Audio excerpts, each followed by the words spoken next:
Aim right, achieve big at KR Mangalam University. Ranjana ji unmute कर लीजिए आपका माइक। समाज कैसे लोगों से बनते हैं रंजना जी?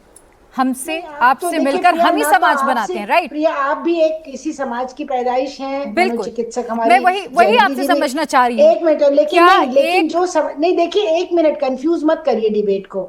आप अब कहाँ कोटा के बच्चों के खुदकशी की बातें ला रही हैं? ये सब कुछ करने के आज की तारीख में जो एक नौजवान लड़की, जो एक अचीवर है, जो एक स्पोर्ट्स पर्सन है, वो अपने पैर पर खड़े होकर के अपनी एकेडमी चला करके अगर इनकम कमा रही है और उसके बाद वो अपने बारे में अगर कुछ भी फैसला, मैं नहीं जानती हूँ किस तरह का फैसला उसने लिया, जो कि पिता को एंगर में आके गोली चलाने का तो एक तरीका होता है बनाने का केस, ताकि इसमें ये हो कि रेज में आके मार दिया तो सजा थोड़ी कम होगी।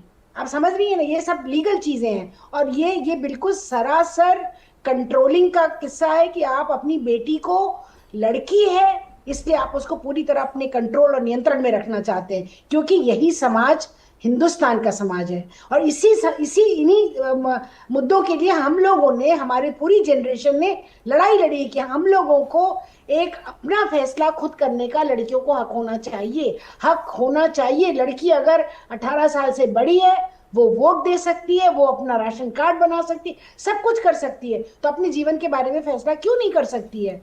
पर ये पिता की सरासर रेज में आके मार दिया। अरे रेज कैसा, ये कौन सा, ये रेज उनको हुआ जो एक अपनी बेटी के खिलाफ ये समाज उनको एनकरेज करता है कह करके कि रेज में मार दिया। ये तो उनका ये था कि उसको लग रहा था हमारी लड़की हमारी कंट्रोल में नहीं है, हमारी लड़की हमारी बात नहीं सुन रही है, हमारी लड़की हमारे से विद्रोह कर रही है। ये चीजें जो है वो पुरुष मानसिकता को बर्दाश्त नहीं हो रही हैं। और यही कारण है कि आप देखेंगे कि चाहे जितनी तरह की हत्याएं हरियाणा में हुई हैं, मैं तो खुद ऑनर किलिंग रुकवाने में शामिल हुई हूँ जहाँ की ऑनर किलिंग नहीं हो पाई थी।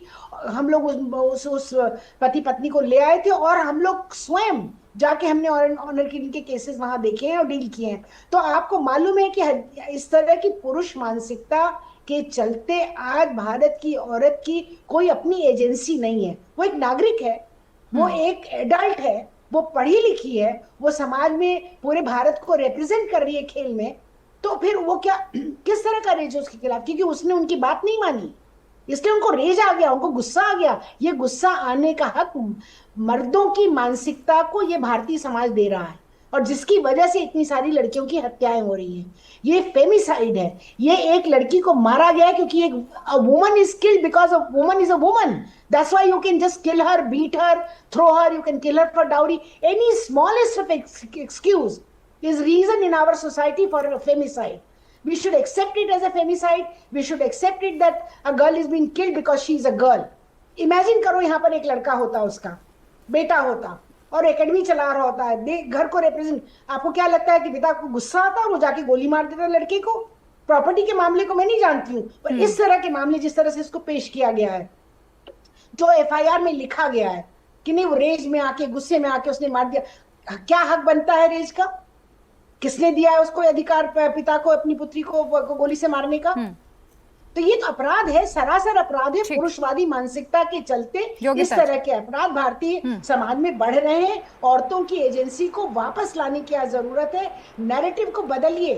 अगर यही नैरेटिव चलता रहा तो फिर कोई लड़की सुरक्षित, हर लड़की पुरुष से डरेगी। कभी भाई मार दे रहा है, कभी पिता मार दे रहा है। हर लड़की के मन में एक मर्द की शक्ल देखती डर लगेगा, कहीं बाप ही क्यों नहीं है वो हमें गोली मार सकता है।